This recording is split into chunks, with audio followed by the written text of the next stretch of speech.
este video nos vamos a dedicar a la explicación de los indicadores de liquidez. ¿Qué son los indicadores de liquidez? Decimos que son aquellos que miden la capacidad que tiene la entidad de generar dinero en efectivo para responder por sus compromisos y sus obligaciones con vencimientos en el corto plazo. Es decir, que es el respaldo que tiene la empresa, que tienen los pasivos de la empresa para ser cubiertos con los activos corrientes que tiene la misma empresa. Entonces, a eso se refieren los indicadores de liquidez. Miremos cómo se clasifican los indicadores de liquidez: razón corriente, capital neto de trabajo y en el indicador de prueba ácida. ¿Qué es el indicador de razón corriente? Dice que este indicador también es conocido como relación corriente y trata de verificar las disponibilidades de la empresa a corto plazo para afrontar sus compromisos. Como lo mencionamos anteriormente, la empresa tiene unos activos corrientes y ese básicamente se va a constituir en el respaldo para cubrir sus pasivos corrientes en el corto plazo. Ahí tenemos entonces, por ejemplo, lo que es el efectivo en caja, el efectivo en bancos, las disponibilidades de inventarios, las cuentas por cobrar que no tengan vencimiento mayor a un año, las inversiones que se puedan también redimir en un corto plazo no superior a un año. Entonces, esas son las disponibilidades de las cuales puede contar la empresa para afrontar en un momento determinado el pago de sus pasivos también en el corto plazo. Miremos la fórmula y dice que la razón corriente es igual al activo corriente, es decir, todo aquello que está en el corto plazo dividido el pasivo corriente, es decir, las obligaciones que deben ser también cubiertas en un corto plazo. El otro indicador es el capital neto de trabajo y dice que permite establecer de manera cuantitativa los resultados de la razón corriente, y la forma en que se expresa esta razón corriente es precisamente la siguiente: el capital neto de trabajo es igual al activo corriente, es decir, todos esos activos en el corto plazo, el efectivo en caja, el efectivo en banco, los inventarios, las cuentas por cobrar en el corto plazo, las cuentas relacionadas con las inversiones en un corto plazo. Entonces, a esos activos corrientes le vamos a disminuir los pasivos corrientes, esas obligaciones en un corto plazo, y nos va a dar como resultado un capital neto de trabajo. Entonces, es pues la diferencia entre el activo corriente y el pasivo corriente. Y el tercer indicador de liquidez es la prueba ácida y dice que también es llamada prueba del ácido o liquidez seca, y tiene una característica muy importante y es que es más rigurosa. Veamos por qué es más rigurosa. Dice que trata de verificar la disponibilidad que tiene la empresa para cancelar sus obligaciones corrientes, para cancelar sus obligaciones en el corto plazo, pero eso sí, sin contar, sin disponer de sus inventarios. No los tengan en cuenta. Mire a ver cómo cancela sus pasivos corrientes, pero eso sí, no cuente con los inventarios. Por eso se dice que es más rigurosa, es más drástica. Entonces, básicamente, lo que va a respaldar los pasivos en el corto plazo son las otras cuentas que queden, como el efectivo en caja, efectivo en banco, las cuentas por cobrar, las inversiones temporales y otras. Esta es la fórmula como se determina la prueba ácida. Prueba ácida es igual al activo corriente menos los inventarios dividido el pasivo corriente. Entonces miremos que estamos disminuyendo el valor de los inventarios. Con este indicador no está respaldando el pago de los pasivos en el corto plazo. Veamos algunos ejemplos. Tengamos en cuenta que para poder llevar a cabo la aplicación de estos indicadores de liquidez, el insumo o la materia prima que se debe tener en cuenta es el estado de situación financiera. Entonces, por aquí tenemos unos activos corrientes y unos pasivos corrientes que son básicamente los que se van a necesitar para poder llevar a cabo la determinación o aplicación de los indicadores de liquidez. Bueno, entonces tenemos unos activos corrientes de 207.709.667 y unos pasivos corrientes de 11.213.000.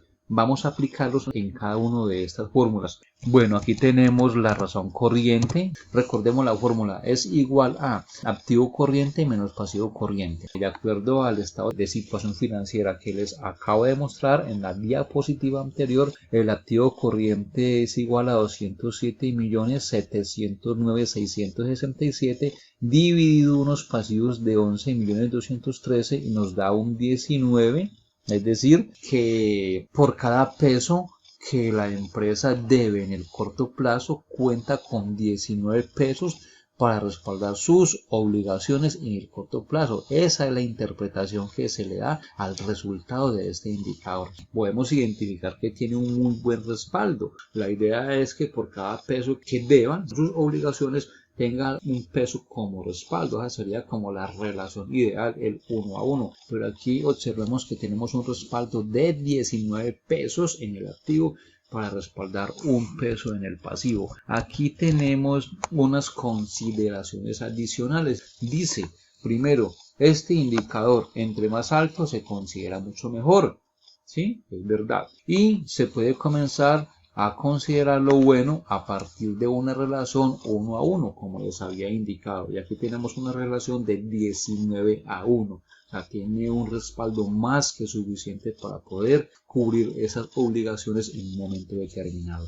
Lo anterior va a depender del adecuado manejo que se le dé a los activos corrientes desde dos parámetros, desde el parámetro de rentabilidad y desde el parámetro de riesgo. Y mire la nota tan importante que tenemos en estas consideraciones, y es que no siempre será conveniente tener muchas existencias sin necesidad o una caja elevada pero improductiva. Entonces la empresa puede mostrar en su estado de situación financiera un saldo bastante alto en caja, un saldo bastante alto en bancos o unos inventarios muy elevados, ¿cierto? Pero entonces, ¿hasta dónde eso es conveniente? O unas cuentas por cobrar muy elevadas, ¿hasta dónde eso es sano para la empresa? Si tiene un inventario muy elevado, pues entonces podría estar dando la impresión que el inventario no está rotando. Si tiene unas cuentas por cobrar a clientes muy elevadas, estaría dando la impresión de que la cartera no está rotando. Entonces mire que son varios aspectos a considerar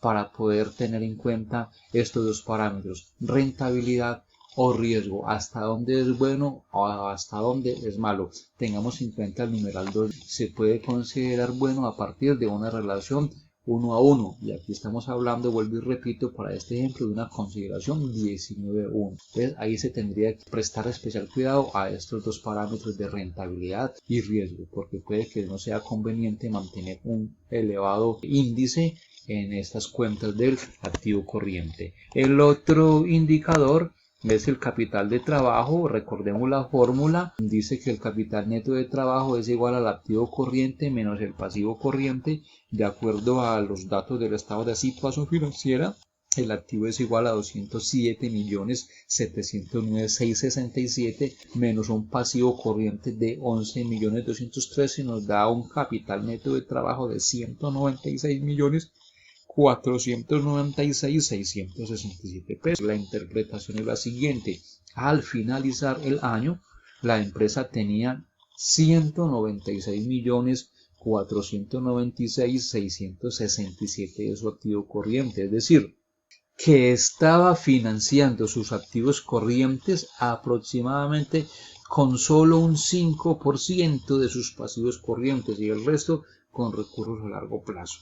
Bueno, lo importante es que el capital neto constituya un valor positivo, y tenemos también las consideraciones. Dice, en principio lo importante es que el capital neto de trabajo sea un valor positivo, indicador ideal también 1 a 1, es decir, que si ese capital está demasiado alto, también poner en consideración esos parámetros de rentabilidad y de riesgo que expliqué en la diapositiva anterior, en la razón corriente, porque no siempre va a ser bueno pues de que tenga ese valor de capital neto tan elevado.